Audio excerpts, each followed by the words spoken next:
Previous videos में हमने देखा कि भौतिकी क्या है और हमें क्या क्या चीजों को पढ़ना है।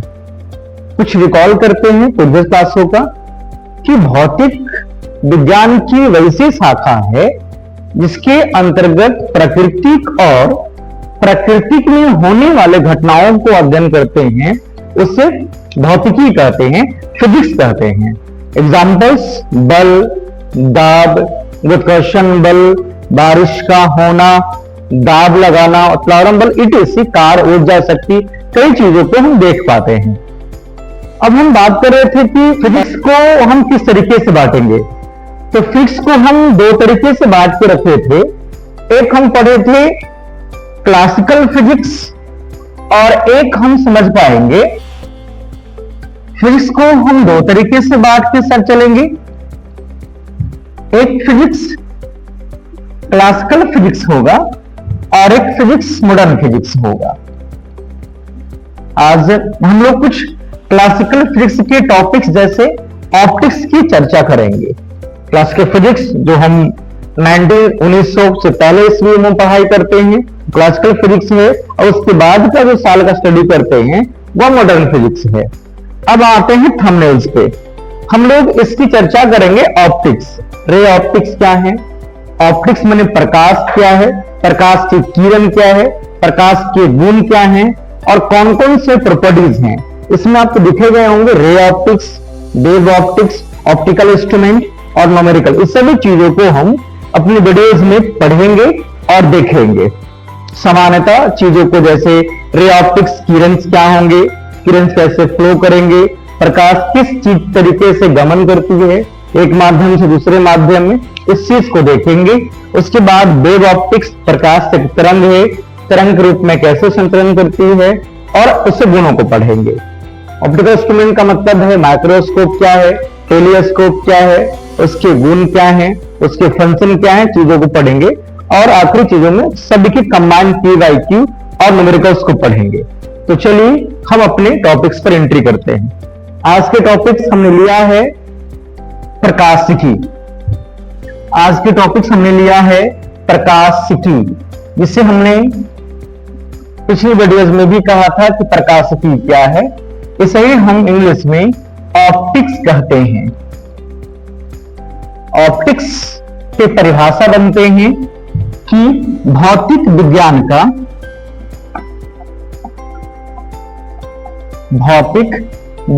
का वैसी शाखा, भौतिक विज्ञान की वैसी शाखा जिसके अंतर्गत प्रकाश के गुण, प्रकृति, प्रकाश के गुण, प्रकृति इत्यादि का अध्ययन करते हैं, अध्ययन करते हैं,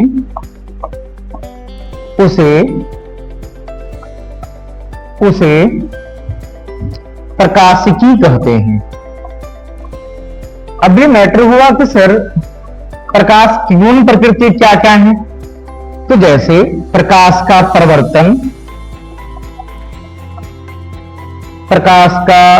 परिवर्तन, अपवर्तन, वर्ण विक्षेपण,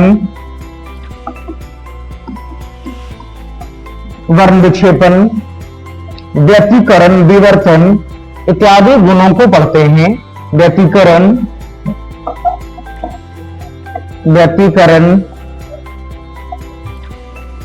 ध्रुवन इत्यादि गुणों को हम पढ़ पाते हैं। इसे ही हम प्रकाशिकी कहते हैं। अब ये बात आती है कि सर रियल में प्रकाश क्या है और हम प्रकाश को किस तरीके से किसी को रिप्रेजेंट करेंगे और समझ पाएंगे। तो आइए हमने एग्जांपल देखा कि प्रकाश के परिवर्तन, अपवर्तन, वर्ण विक्षेपण, विवर्तन, ध्रुवीकरण, व्यतिकरण के कई सारे गुणों को हम पढ़ेंगे प्रकाशिकी यानी कि प्रकाश के अंतर्गत ही पढ़ेंगे। अब आता है कि सर प्रकाश क्या है, किस तरीके से, किसने प्रकाश के बारे में क्या कहा, इसकी चाल कितनी होगी अलग अलग माध्यम का ख्याल अलग अलग क्यों होता है, चीजों को जानेंगे। तो आते हैं सबसे पहले टॉपिक की तरफ मूव करें। हम लोग आज के जो टॉपिक्स देख रहे हैं उसका नाम ही है ऑप्टिक्स, जिसका मतलब होगा हमारे पास प्रकाश, यानी कि लाइट। लाइट को हम बोलते हैं प्रकाश। तो प्रकाश की परिभाषा ये कहा जाता है कि प्रकाश वैसे भौतिक कारक हैं जो किसी वस्तु को देखने में सहायता प्रदान करती है या जिसकी सहायता से किसी वस्तु को देखने में संवेदना उत्पन्न होती है या देख पाते हैं, उसे प्रकाश कहते हैं।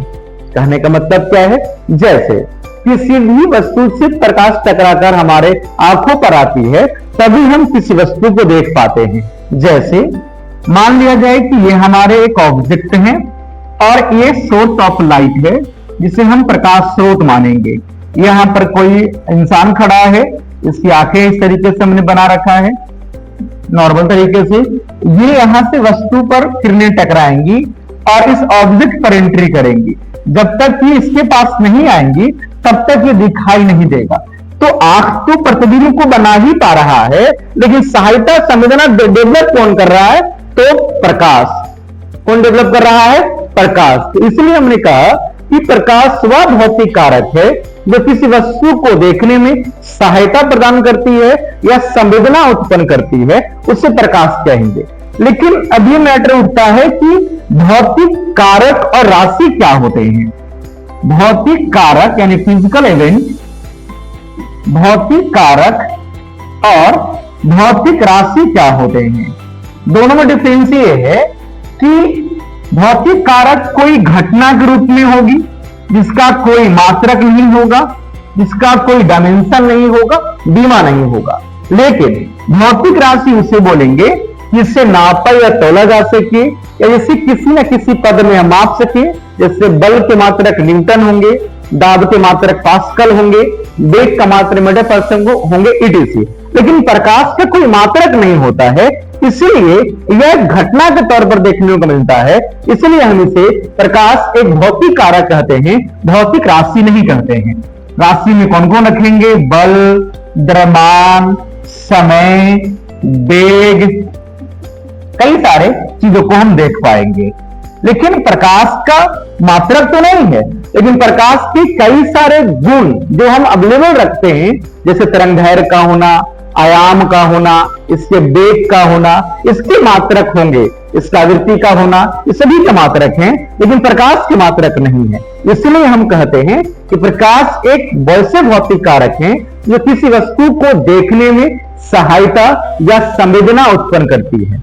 लेकिन जैसे जैसे हमारे साइंस आगे बढ़ते हैं वैसे वैसे चर्चा की जाती है कि प्रकाश एक भौतिक कारक और डिफिनेशन के तौर पर चला जाता है। लोगों का या फिर कहना भी है कि प्रकाश एक प्रकार की ऊर्जा है। प्रकाश एक प्रकार की ऊर्जा है। अब ऊर्जा क्या है सर? तो हम जानते हैं कि कार्य करने की क्षमता को ऊर्जा कहते हैं। कार्य करने की क्षमता को ऊर्जा कहते हैं। जो मात्रक कार्य का होता है वही मात्रक ऊर्जा का भी होता है। यानी अगर हम 1 घंटे से कोई काम कर पा रहे हैं तो हमारा जो काम करने की क्षमता दिखेगा वही हमारे लिए ऊर्जा माने जाएंगे। लेकिन प्रकाश एक ऊर्जा कैसा है, ये कैसे काम करता है? तो काम करने, कार्य करने को क्षमता ऊर्जा तो कहते हैं, लेकिन प्रकाश एक प्रकार की ऊर्जा है या परिभाषित करता है प्रकाश के कुछ प्रॉपर्टीज और घटनाएं। जैसे हम जानते हैं कि प्रकाश एक प्रकार के विद्युत चुंबकीय तरंग है, इसका खोज मैक्सवेल ने किया। लेकिन चुंबकीय तरंग का होना यानी काम करना और काम करने का मतलब ऊर्जा होना, इसलिए प्रकाश एक प्रकार की ऊर्जा है। हम इस बात को भी जानते हैं कि ऊर्जा छोटे छोटे यानी कि फोटोन ऊर्जा के छोटे छोटे कणों से मिलकर बना होता है, इसे फोटोन कहते हैं। तो फोटोन के अपने भी कार्य करेंगे, इसलिए इसे भी ऊर्जा ही माने जाते हैं। तो प्रकाश एक ऊर्जा है। जैसे परिवर्तन का होना बिना काम का हो नहीं पाएगा, अपवर्तन का होना बिना काम का हो नहीं पाएगा, इसलिए प्रकाश एक प्रकार की ऊर्जा के रूप में देखने को मिलता है। तो हम क्या सीखे बच्चे कि प्रकाश एक प्रकार की ऊर्जा है जो किसी वस्तु को देखने में संवेदना उत्पन्न कर सकता है या सहायता प्रदान कर सकता है। विद्युत चुम्बकीय तरंग का होना एक ऊर्जा है, फोटोन का होना एक ऊर्जा है, पवर्तन का होना एक ऊर्जा गुण को दिखाता है, तरंग का होना, तरंग का भी होना एक प्रकार की ऊर्जा को ही दिखाता है। अब आते हैं कि सिर्फ और चीजें क्या हम बात करेंगे। ऊर्जा हमने क्या लिखा है, कार्य करने की क्षमता को हम ऊर्जा कहते हैं। जो कार्य का मात्रक जूल होगा वही ऊर्जा का भी मात्रक जूल ही दिखाई देंगे। अब आते हैं कि प्रकाश किस तरीके से और चीजों को दिखाता है, प्रकाश के प्रॉपर्टीज क्या क्या हैं, प्रकाश क्या क्या चीजों को दिखाएगा। तो सबसे पहली बात कि प्रकाश एक प्रकार के तरंग हैं, प्रकाश एक प्रकार के तरंग हैं जिसका खोज, प्रकाश एक प्रकार के तरंग हैं, प्रकाश एक प्रकार के तरंग है जिसका खोज हाइगेंस ने किया। अभी हाइगेंस का क्या रहा, क्या सिस्टम चले, ये हम 12th के ऑप्टिक्स में बहुत अच्छे से पढ़ेंगे, लेकिन अभी हम कुछ प्रॉपर्टीज जान रहे हैं, इसलिए इस बात को हम याद करवा रहे हैं, यह हम बता पा रहे हैं। प्रकाश एक तरंग है क्योंकि प्रकाश एक ऊर्जा का रूप है और तरंग के रूप में दिखाना पड़ता है, इसलिए हम बात कर रहे हैं कि प्रकाश एक प्रकार का तरंग है जिसका खोज हाइगेंस ने किया। तरंग का मतलब होता है वैसे कण या ऊर्जाएं जो अपने स्थिति को बदलते हुए यानी बिना बदले हुए आगे बढ़ती है, उसे हम तरंग कहते हैं। ऊपर नीचे ऊपर नीचे ऊपर नीचे का चलना यह तरंग कहलाता है और इन दोनों की दूरी को हम तरंग दैर्घ्य के नाम से जानते हैं। तो हाइगेंस का भी मानना रहा कि प्रकाश एक तरंग है और तरंग होने से प्रकाश के कई घटनाएं जैसे प्रकाश का परिवर्तन का होना, प्रकाश के अपवर्तन का होना, प्रकाश के व्यतिकरण का होना, प्रकाश के विवर्तन का होना, प्रकाश के ध्रुवन का होना, कई सारे गुण दिखाई दिए। लेकिन इनसे कुछ सालों पहले न्यूटन ने अपने स्टेटमेंट में कहा कि प्रकाश एक कण के रूप में होता है, एक कण का सिद्धांत दिया। उन्होंने कहा कि प्रकाश जो होंगे वह कण के रूप में सभी दिशाओं में समान रूप से संचरित होती हैं, फैलती हैं। इसके स्टेटमेंट्स आपने कभी सुना भी होगा, तो वैसे वाले बच्चे इस बात को जानते होंगे कि प्रकाश के प्रकीर्णन भी उन्होंने पढ़ा होगा। तो कहा गया होगा कि प्रकाश को किसी कण से टकराकर फैलने की प्रक्रिया को हम प्रकीर्णन कहते हैं, लेकिन 10th वाले बच्चों को पता नहीं होगा। तो हम बात ये कर रहे हैं कि ये हमारे तरंग हैं जो अपने रूप को बिना बदले कंटिन्यूअस आगे बढ़ते हैं, ऊपर नीचे ऊपर नीचे ऊपर नीचे चलते हैं, वो तरंग कहलाते हैं। ऊपर वाले भाग को हम शीर्ष के नाम से जानते हैं और नीचे वाले भाग को हम गर्त के नाम से जानते हैं। आगे बढ़े तो हाइगेंस का क्या कहना है कि प्रकाश एक तरंग है और तरंग के रूप में चलती है, क्योंकि प्रकाश से ऊर्जा भी है। अब बात आते हैं न्यूटन्स के। न्यूटन्स का मानना था कि प्रकाश एक कण के रूप में होगी, कण के रूप में संचरित होगी तो समान रूप से सभी दिशाओं में बढ़ जाएगी। इसे हम न्यूटन्स के कणिका सिद्धांत कहते हैं। यह हाइगेंस की पहले की चर्चा है, लेकिन बाद में मालूम चला कि अगर कण है तो प्रकाश को चलने के लिए माध्यम चाहिए, वो माध्यम में ट्रेवल करेगी। लेकिन इसकी परिभाषा से मालूम ही चला कि प्रकाश के परिवर्तन और अपवर्तन को दिखाना संभव तो है, लेकिन प्रकाश के अवगुणों को दिखाना संभव नहीं रहा। जैसे प्रकाश के व्यतिकरण का होना, प्रकाश के विवर्तन का होना या फिर प्रकाश के ध्रुवन का होना। लेकिन कणिका से मालूम चला परिवर्तन और अपवर्तन। तो हाइगेंस के अकॉर्डिंग इस बात को मालूम चला कि प्रकाश एक तरंग है और तरंग के चलने के लिए, तरंग जो अपने रूप का संशोधन करती है, तरंग को चलने के लिए कुछ तरंग ऐसे होते हैं जिन्हें माध्यम की आवश्यकता होती है, उसे हम यांत्रिक तरंग कहते हैं। वैसे तरंग जिसे चलने के लिए माध्यम की आवश्यकता होती है उसे यांत्रिक तरंग कहते हैं, इसमें माध्यम होना चाहिए।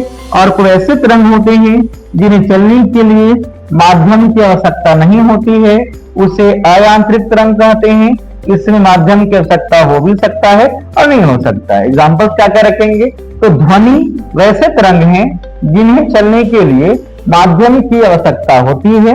और प्रकाश, एक्स किरणें, गामा किरणें, प्रकाश, एक्स किरणें, गामा किरणें, ये सब को चलने के लिए माध्यम की आवश्यकता नहीं होती है, उसे अयांत्रिक तरंग कहते हैं। इसी तरंग के डिफिनेशन के तौर पर प्रकाश एक प्रकार के विद्युत चुम्बकीय तरंग के रूप में देखने को मिला, इसलिए हम बाद में इस चीज को पढ़ेंगे कि प्रकाश एक प्रकार के विद्युत चुम्बकीय तरंग कैसे है। ये डिटेल चीज को हम सॉल्यूशन करेंगे और डिटेल थ्योरी को मजे से पढ़ेंगे। तब आते हैं तो हमने क्या क्या पढ़ा कि प्रकाश एक कण के रूप में चलती है, जिसने किसने कहा, न्यूटन ने कहा।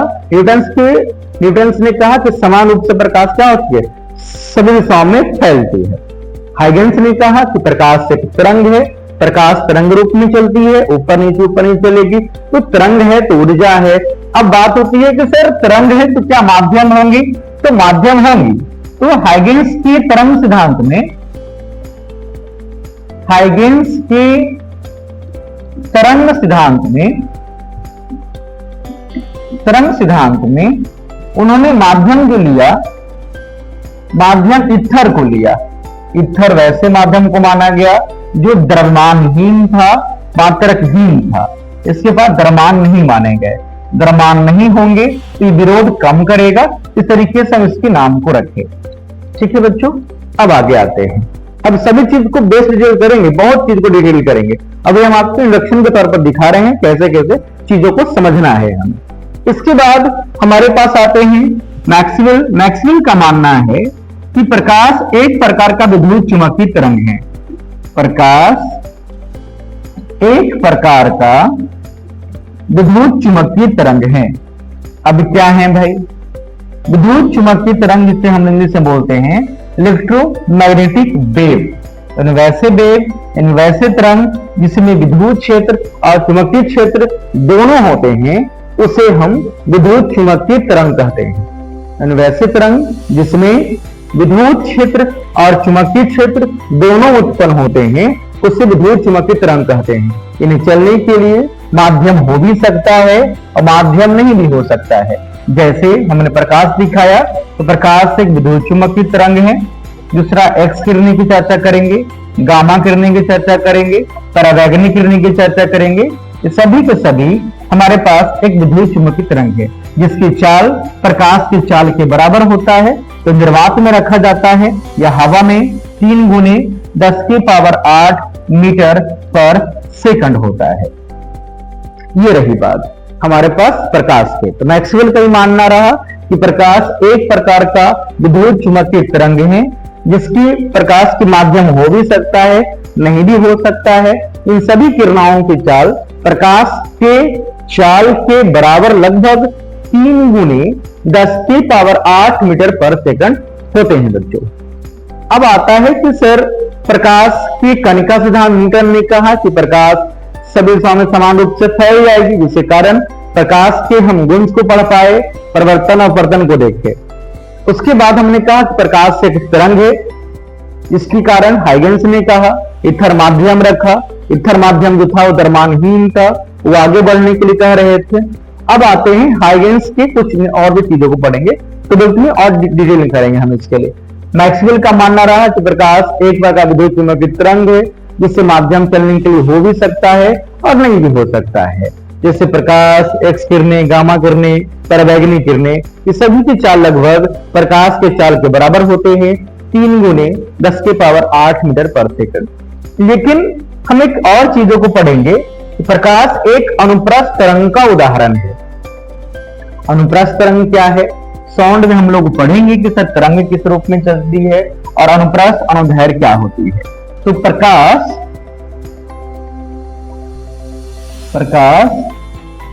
एक प्रकार का अनुप्रस्थ तरंग का उदाहरण है।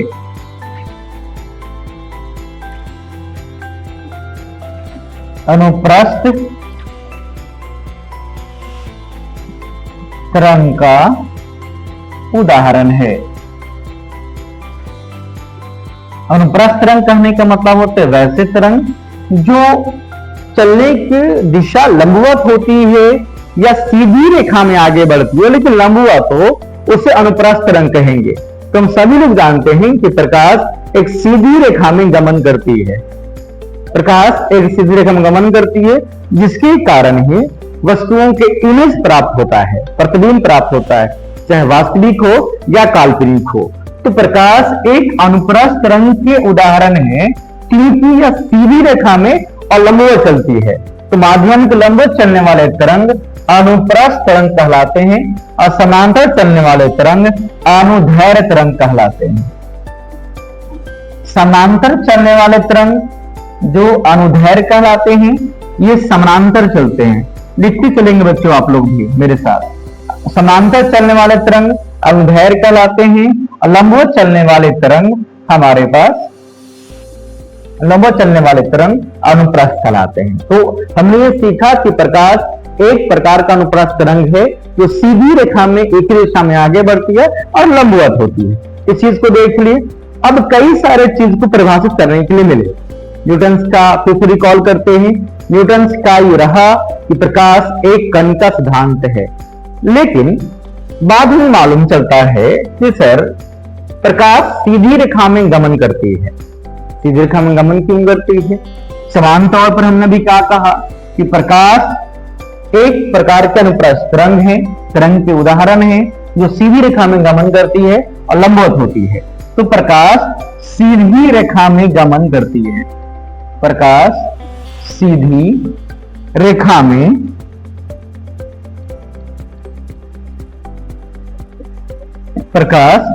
सीधी रेखा में गमन करती है, यानी ये कभी भी टेढ़े मेढ़े रास्ते पर नहीं चलती हैं, सीधा स्ट्रेट फॉरवर्ड की तरफ आगे बढ़ती चली जाएंगी। वो अलग बात है कि समानांतर होंगे कि लंबवत होंगे, इस चीज को देखना होता है, बाई प्रॉपर्टीज को हम देखेंगे। लेकिन समानता क्या कहने को मिले कि प्रकाश सीधी रेखा में गमन करती है और सीधी रेखा में जब भी गमन करती है तभी किसी वस्तु का प्रतिबिंब बनता है, चाहे वह वास्तविक हो या काल्पनिक हम बना के देख पाते हैं। आगे बढ़े बच्चों, समझ में आ रहा है? तो प्रकाश इस तरीके से हम प्रोड्यूस कर पाते हैं, प्रकाश को हम समझ पाते हैं। अब आते हैं चीजों को और देखने के लिए। प्रकाश सीधी रेखा में गमन की, प्रकाश के और भी कई सारे गुणों को हम अपने टॉपिक्स में समझने की कोशिश करेंगे, जिसमें कुछ टॉपिक्स ऐसा आपने पढ़ा होगा कि सर किरण क्या है। हालांकि हम वही टॉपिक्स को जैसे जैसे हमारे क्लासेस आगे बढ़ेंगे हर एक टॉपिक्स को अच्छे से डील करेंगे। जैसे प्रकाश, विद्युत चुम्बकीय तरंग कैसे होते हैं, विकिरण कैसे होते हैं, फोटोन कैसे होते हैं। फोटोन की चर्चा की कि फोटोन ऊर्जा का छोटे पैकेट से मिलकर बना होता है, इसे फोटोन कहते हैं। इसके फॉर्मूले भी हम देखेंगे अपने क्लासेस में। तो हाई लेवल्स की भी हम चीजों को समझेंगे, कैसे कैसे क्लासेस पे देखना है और अच्छे से बात को क्लियर करेंगे। आते हैं अब रही बात की सर किरण क्या है। किरण को हम रे कहते हैं। रे का मतलब है कि प्रकाश सीधी रेखा में चलती है और जिस पथ पर चलती है उसे किरण कहते हैं। यानी प्रकाश को चलने के लिए जिस पथ की आवश्यकता होती है उसे किरण कहते हैं, चाहे वह किरण पैरेलल हो, समानांतर हो, अपसारी हो या अभिसारी हो। यानी प्रकाश को चलने के लिए जिस पथ की, जिस माध्यम की आवश्यकता होती है सीधी रेखा में चलने के लिए उसे किरण कहते हैं। जैसे ये आपके किरण के रास्ते दिखाई देंगे, या पैरेलल हो उससे भी कोई दिक्कत नहीं है। कुछ सीधी जैसे फैल जाएंगी, इस बिंदु से किरणें इधर निकल जाएंगी, इस तरीके से निकल जाएंगी। ये आपके किरणें ही होंगे जो प्रकाश को सीधी रेखा में चलने में मदद करेंगी। या कुछ किरणें बाहर से आएंगी, ऑब्जर्व होकर चलती दिखाई देंगी, यह भी किरण के ही रूप में होंगी। अंदर आएंगी उसे हम अभिसारी कहेंगे, बाहर जाएंगी उसे अपसारी कहेंगे, और जो किरणें आपस में पैरेलल होंगी उसे हम समानांतर किरण पुंज कहेंगे। किरण समझ में आया? प्रकाश को चलने के लिए जिस पथ या माध्यम की आवश्यकता होती है उसे ही हम किरण कहते हैं। आप देख सकते हैं ये किरण ही है, ये भी किरण ही है, ये भी किरण ही है। प्रकाश एक सीधी रेखा में गमन करती है। अब आते हैं किरण पुंज किसे कहेंगे। तो किरणों को समूह को हम किरण पुंज कहते हैं। किरण पुंज किसे कहेंगे?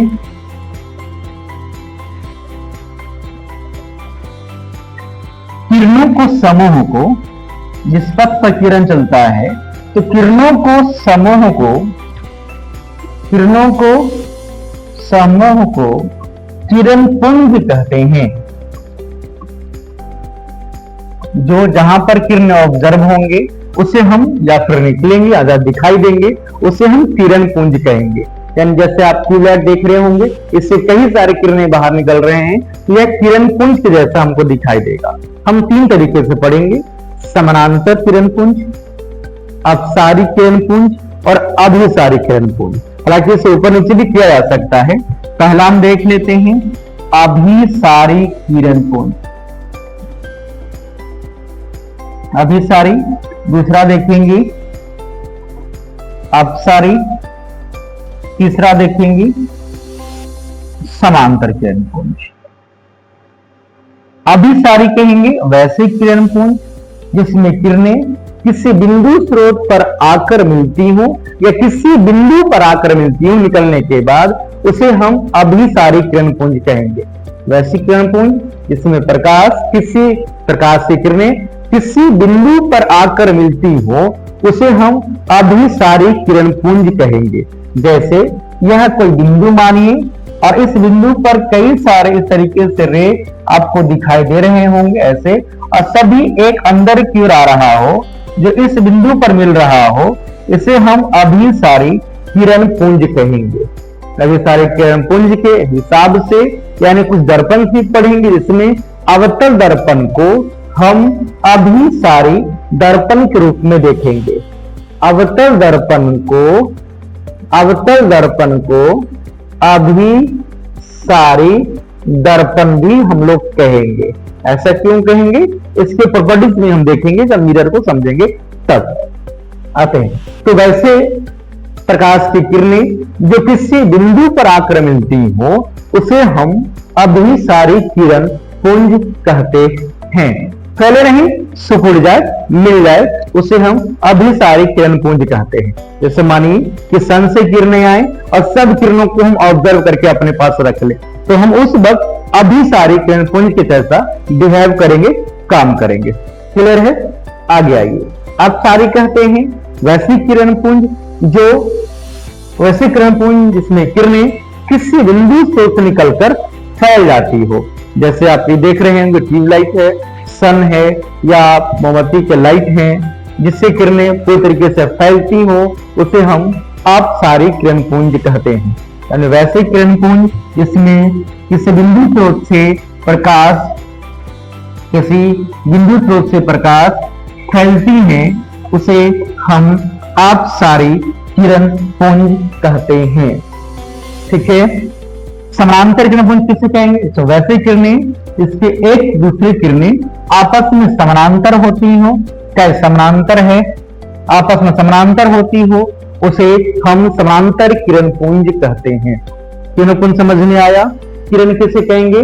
प्रकाश को चलने के लिए जिस पथ या माध्यम की आवश्यकता रहेगी उसे ही हम किरण कहेंगे, क्योंकि हम जानते हैं कि प्रकाश सीधी रेखा में गमन करती है। अगर सीधी रेखा में गमन करती है तो कई सारे इमेज को देख पाए। वास्तविक प्रतिबिंब जैसे हम आपको दिख रहे होंगे, एक वास्तविक प्रतिबिंब का ही एग्जाम्पल्स है। दर्पण से इमेज का बनाना वो अलग बात है कि दर्पण कैसे रखेंगे, अवतल उत्तल की समतल की चर्चा करेंगे। हम दर्पण पढ़ेंगे तो बात करेंगे उसके लिए। यहाँ तक क्लियर है? किरण पुंज, किरणों का समूह हम किरण पुंज कहते हैं। ग्रुप ऑफ रेस का नाम रखते हैं। कई सारे किरण एक जगह पर निकलते भी हैं, फैलते भी हैं, पैरेलल भी होते हैं, उसे हम किरण पुंज कहते हैं। जहां पर किरणें एक बिंदु पर आकर मिल जाती हैं उसे अभिसारी कहते हैं। जहां पर किरणें फैल जाती हैं उसे अपसारी कहते हैं। और जहां पर किरणें आपस में समानांतर होती हैं उसे समांतर किरण पुंज कहते हैं। सन से आती हुई प्रकाश की किरणें एक समांतर किरण पुंज के जैसा बिहेव करती है। हाँ, दर्पण के बाद उसके परिवर्तन होंगे और वो कहीं पर कटेंगे, लेकिन जब वो शुरू में आती हैं तो पैरेलल ही आती हैं, समानांतर आती हैं। ये रही बात हमारे प्रकाश के किरण और किरण पुंज का। लेकिन क्वेश्चन भी बनता है कि सर प्रकाश का जो हम चाल जानते हैं ये क्या है और अलग अलग माध्यमों में चाल ऐसा क्यों हो जाता है? सामान्यतः आप जब क्लासेस को हम एडवांस लेवल लेकर चलेंगे, जो अगले वीडियो में चर्चा करेंगे कि प्रकाश की चाल 3 × 10⁸ मीटर पर सेकंड निर्वात या हवा में क्यों है और कैसे है। उसके लिए हम कुछ रोमर के एक्सपेरिमेंट को देखेंगे, कुछ उसके फॉर्मूले पढ़ेंगे विकिरणस के लिए, उसकी चर्चा हम करेंगे। अभी हम बात कर रहे हैं कि प्रकाश की चाल की खोज करता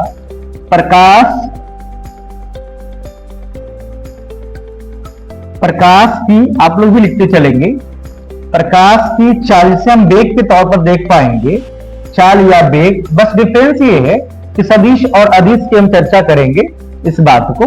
प्रकाश की चाल या वेग, ठीक है, के खोजकर्ता रोमर हैं। इन्होंने प्रकाश की चालों के एक विकिरण के फॉर्मूले दिए थे जो हम आपको दिखाएंगे, ऊर्जा के स्रोत भी दिखाएंगे। फिलहाल बस इतना जानकारी आप रखें कि प्रकाश के खोजकर्ता जो हैं, वेग का खोजकर्ता रोमर हैं। ठीक है बच्चों, अब अलग अलग माध्यम के लिए चार्ज थोड़ा अलग अलग होता है, ऐसा भी क्यों होता है चर्चा करेंगे। निर्वात या हवा, निर्वात या हवा में बस डिफरेंस ये रखा जाता है, बहुत ही माइनर डिफरेंस को रखा जाता है। निर्वात या हवा में प्रकाश की चाल हम लोग 3 गुने 10⁸ मीटर पर सेकंड को रखते हैं। मीटर पर सेकंड किसके मात्रक होते हैं? तो ये वेग के मात्रक होते हैं प्रकाश के। अब वेग एक सदिश राशि होता है। ठीक है दोस्त, आगे बढ़ा जाए तो निर्वात या हवा के जो वेग है, प्रकाश में वेग है, वह है आपके 3 गुने 10⁸ मीटर पर सेकंड है। अब आते हैं कि सर क्या दोनों सेम ही है? तो नहीं, ये डिपेंड करता है कणों की संख्या पर डिपेंड दिखाते हैं। निर्वात में कणों की संख्या थोड़ा कम है, उसके अपेक्षा हवा में ज्यादा है, लेकिन बहुत ही कम डिफरेंस चाल होने की वजह से हम माइनर लेके चल पाते हैं कि निर्वात हो या हवा में दोनों प्रकाश की चाल लगभग ही 3 गुने 10⁸ मीटर पर सेकंड होते हैं। लेकिन और माध्यम जैसे कांच होगा, पानी होगा, बर्फ होगा, हीरा होगा, तारपीन होगा, रॉक साल्ट होगा, उस सभी में अलग अलग माध्यम में चाल अलग अलग होंगे, क्योंकि वहां पर कणों की संख्या बढ़ते भी हैं और कुछ घटते भी हैं। लेकिन प्रकाश की चाल सबसे ज्यादा जो होता है वह वैक्यूम में ही होता है, क्योंकि यहाँ प्रकाश के वेग को विरोध करने वाले नंबर ऑफ पार्टिकल सबसे कम है। समान तौर पर हम देखते भी हैं कि जहां पर नंबर ऑफ लोगों की संख्या ज्यादा होती है, वहां किसी भी व्हीकल्स के, चाहे वो बाइक हो, चाहे वह कार हो, चाहे वह दो चीजें हैं, उसका स्पीड थोड़े घटते हैं, क्योंकि ये विरोध करने की क्षमताओं को ज्यादा रखता है। लेकिन जैसे ही हमारे पास कणों की संख्या थोड़ा कम होता है, विरोध होता है, लेकिन इसकी अपेक्षा विरोध थोड़ा कम होता है, इसलिए हम थोड़ा स्पीड भागते हैं। इसलिए निर्वात और हवा में और माध्यमों की अपेक्षा बहुत ही कम संख्या होती है, जिसके लिए इसकी चाल सबसे ज्यादा होती है। कितना होती है बच्चों? 3 गुने 10⁸ मीटर पर सेकंड। अब जैसे जैसे माध्यम को हम बदलेंगे वैसे वैसे चाल भी बदलेंगे। क्यों ऐसे बदलेंगे? बदलने का एक ही रीजन है कि इसकी विरोध और रुकावटें की संख्या ज्यादा होंगी तो चाल डिक्रीज ऑटोमेटिक दिखाई देंगे। अगर हम पानी की चर्चा करें, पानी, कांच, कुछ हीरा की भी चर्चा कर लें, तारपीन का भी चर्चा कर लें, ये सब तेल लिक्विड को देख पाते हैं। तो पानी में प्रकाश की चाल 2.25 गुने 10⁸ मीटर पर सेकंड होता है। कांच में 2 गुने 10⁸ मीटर पर सेकंड होता है। आप देख सकते हैं ज्यादा कहां है? हीरे के पास, उसके बाद पानी है, उसके बाद कांच है, उसके बाद तारपीन को देख सकते हैं 2.04 गुने 10⁸ मीटर पर सेकंड, और हीरा में 1.24 गुने 10⁸ मीटर पर सेकंड है। सभी में चाल देखेंगे कमते घटते आपको कमते दिखाई देंगे। कारण क्या है मेरे दोस्त? कि सभी में, मेरे बच्चे, कारण ये है कि सभी में कणों की संख्या कुछ ज्यादा है, कम है। तो जैसे जैसे विरोध की संख्याएं बढ़ती हैं वैसे वैसे उसका प्रकाश का वेग भी घटता है, क्योंकि जहां पर विरोध कम होंगे वह स्पीडली भागेगा, जहां विरोध ज्यादा होंगे वहां बहुत ही स्लो भागेंगे। अब इसके एग्जांपल्स कई सारे हैं। जैसे मान लिया जाए कि सर लाइट हम निकाल रहे हैं और कई सारे ऑब्जर्वेशन को दिखा रहे हैं, छेद करके कई चीजों को हम दिखा दे रहे हैं, क्या सभी प्रकाश एक जगह से भाग पाएंगे? तो इससे कुछ रीजन हैं जो हर चीजों को हम पढ़ पाते हैं। तो देखो डिक्रीज दिखाई देगा, तो माध्यम में जब विरोध बढ़ते हैं तो उसके चाल घट जाते हैं, जब माध्यम विरोध घटते हैं तो उसके चाल बढ़ जाते हैं। क्लियर है? ये रही बात, कुछ चीजें जो आपको याद रखने होंगे। रॉक साल्ट में भी हम चीजों को पढ़ेंगे। रॉक साल्ट का मान लगभग 1.96 के बराबर होते हैं। रॉक साल्ट इससे आप माध्यम में देखते हैं साल्ट वाले फॉर्मेशन। रॉक साल्ट के भी अगर हम चार की चर्चा करें तो लगभग 1.96 गुने 10 के पावर 8 मीटर पर सेकंड ये होते हैं। नायलॉन में भी दिखाई देते हैं। जैसे जैसे माध्यम हम बदलेंगे वैसे वैसे प्रकाश के चाल भी बदलता चला जाएगा। ये कुछ चीजें आप देख रहे हैं। प्रकाश हम कई सारे और भी गुण होंगे जिसे हम अपने अगले वीडियोज में देखेंगे और हम इस बात को और डीपली समझेंगे कि क्या प्रकाश रियल में परिवर्तन को कैसे दिखाता है, अपवर्तन कैसे दिखाता है और विवर्तन क्या है और परिवर्तन कैसे दिखाई देंगे। तो चले बच्चों, अगले वीडियो में हम और कुछ और देखेंगे, कैसे क्लासेस को और समझना है, करना है। लाइक करें, सब्सक्राइब करें।